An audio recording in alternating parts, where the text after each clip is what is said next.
কবি সরকার আজিজের ৬০ উদযাপন অনুষ্ঠানের সভাপতি এবং উপস্থিত সুধীবৃন্দ, সরকার আজিজ জন্মেছিলেন ১৯৬১ সালে। তো সেই সময়টাই সংঘাত এবং সংগ্রামের। তার জন্ম থেকে আজকে ৬০ বছর অতিক্রান্ত হচ্ছে।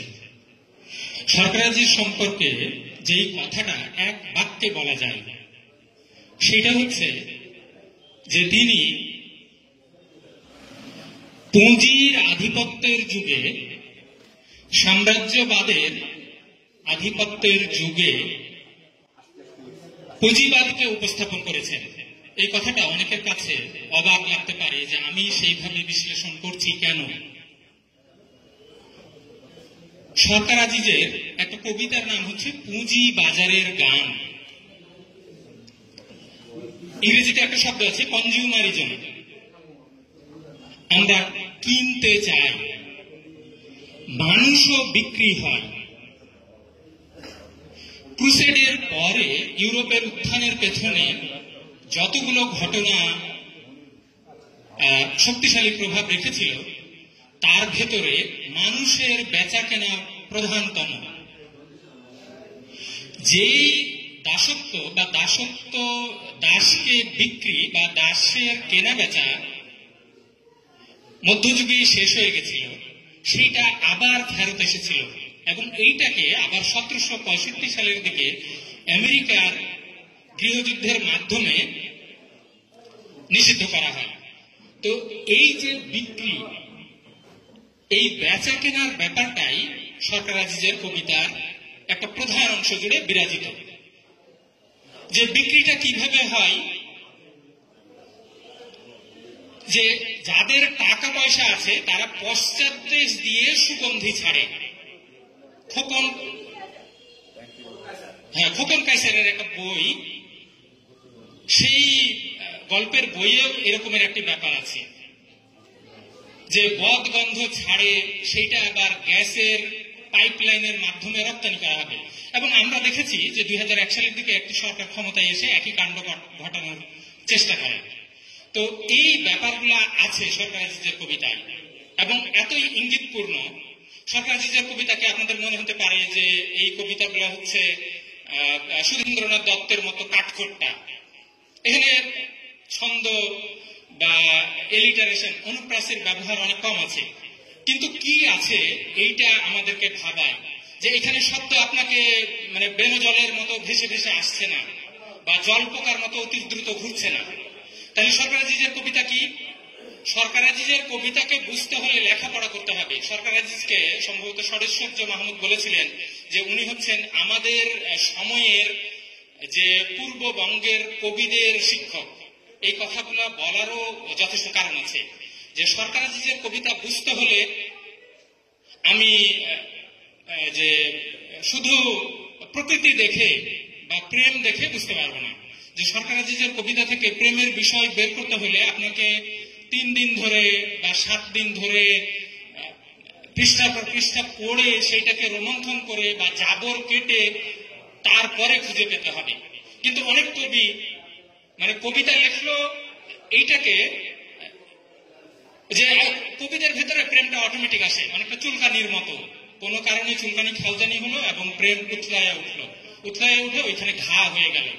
এই রকমের ব্যাপার সরকার আজিজের কবিতায় নাই। এই যে সাধারণ তুচ্ছ বিষয়গুলোকে এড়িয়ে গিয়ে রাজনীতিকে কবিতার বিষয় করা, এইটার জন্যও মেরুদণ্ড লাগে। যে এইখানে কয়েকটা লাইন আছে, মেরুদণ্ড আক্রান্ত, হাড়টা জুস হয়ে গেছে এবং সেইখানে ক্রীড়া শব্দটা এই অঞ্চলের মানুষের খুব পছন্দের একটা শব্দ। এই ক্রীড়াগুলা ঘুরছে, তার ভেতর থেকে মানুষের দৈনন্দিন তুচ্ছতাকে কবিতায় নিয়ে আসা। ওনার কবিতায় একটা বিষয় আছে যে মানুষগুলা পতঙ্গ হয়ে গেছে। পতঙ্গ হয়ে যাওয়াটা কি আমরা মেটামরফোসিসে দেখি। যে আপনারা ক্ষমতাগুলা দেখুন, ক্ষমতাতে একটা মানুষ কত বড় হয়ে এমন ক্ষমতাশালী আধিপত্যশালী হয়ে যাচ্ছে যে তারা হাজার হাজার খুন করছে। এমনকি ৭১-এর যে চাপিয়ে দেওয়া যুদ্ধটা, মানুষের কোনো মূল্য নাই। এই মানুষের ভেতর থেকে একটা উদ্ভট মানুষ ইয়াহিয়া খান, আমরা মজা করে বলতাম বেয়ায়া, মানে বেহায়া, সে কত বড় শক্তিশালী হয়ে গেছে যে সে মানুষকে আর কোনো মূল্য দেয় না। এই মানুষকে যে মূল্য দেয় না, সেটা হচ্ছে পুঁজিবাদের একটা প্রধান বৈশিষ্ট্য। ইউরোপীয়রা গোটা দুনিয়াতে, যেগুলাকে রবীন্দ্রনাথ বলছেন যে ইউরোপীয়রা এসে আলো দেখালেন, কিন্তু সরকার আজিজের আলোটা সম্পূর্ণরূপে রবীন্দ্র বিরোধী আলো, যে আলোটা মস্করা করে ওঠে। তাহলে এই যে আলোটাকে অন্য দিক দিয়ে দেখা এবং হাসান জামিল তার লেখাতে লিখেছেন যে এটা প্রতিকবিতা, পুরো ইউরোপকে প্রশ্নবিদ্ধ করা, এই ক্ষমতাটা সরকার আজিজের ছিল। তাহলে সরকার আজিজের চিন্তাতে কি প্রাধান্য ছিল? উনি হয়তো বলেন না মুখে, আমি কোনোদিন শুনিনি যে উনি মার্কস বা লেনিন পড়েছেন কিনা, উনি আলোচনায় এগুলো বলেন না, কিন্তু তার কবিতার ভাষা দেখলেই বোঝা যায়। আজকে যে এতগুলো মানুষ আমরা উপস্থিত হয়েছি এবং তাকে নিয়ে কথা বলছি, তাকে নিয়ে ভাবছি, এর মূল জায়গাটা যদি ধরতে না পারা যায়, তাহলে প্রচলিত সমাজ এবং যে গড্ডালিকা প্রবাহে ভেসে যাওয়া মানুষ আছে, তাদের জীবনগুলা যে পুঁজির জাতাকলে নিষ্পৃষ্ট হয়ে একটা পতঙ্গ বা কীট বা কীড়ার আকার ধারণ করেছে, এই ব্যাপারগুলা তার জনপদে ঘোড়া মানুষ কাব্যগ্রন্থের মূল বিষয়। যে ওইখানকার যে কবিতাগুলো আছে সেইগুলার প্রায় প্রতিটা যে সাম্প্রতিক খামারটা কিসের খামার? এই খামারটা হচ্ছে ক্রীড়া উৎপাদনের খামার। যে পোকা, আপনারা বুঝলেন যে একটা অনুন্নত পুঁজিবাদী দেশে কি হয়, মানুষের মূল্য থাকে না।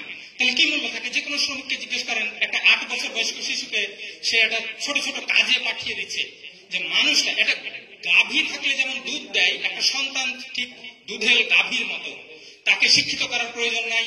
এই বিশ্ব সমাজ, জটিল সমাজ, বাংলাদেশ সমাজ এবং এই যে বিশ্ব সাম্রাজ্যবাদী সমাজ যে মানুষকে দাস করছে, এই দাসের ভিতরে সন্তান জন্ম দেওয়ার যে কোনো মহত্ব নাই। এই রকমের জায়গাতে থেকে মানুষ কেন পারে এবং সেই মানুষ কেন ক্রীড়া বা কীটে রূপান্তরিত হয়, সেই জায়গাগুলো সরকার আজিজকে ভাবায় এবং এইগুলাই তার কবিতায় ফুটে ওঠে। এই কবিতাগুলা আমাদের পড়া কেন দরকার এবং সেইগুলো নিয়ে কথা বলা কেন দরকার? যে এই মানুষ, যে মানুষকে মৌলানা ভাসানী বলতেন পারমাণবিক বোমার চেয়েও শক্তিশালী, সেই শক্তিশালী মানুষ হবে এবং এই পচা গলা দুর্গন্ধযুক্ত সমাজটা নিশ্চিহ্ন হয়ে যাবে। এই জায়গা থেকেই সরকার আজিজ কবিতা লিখেছেন এবং আমি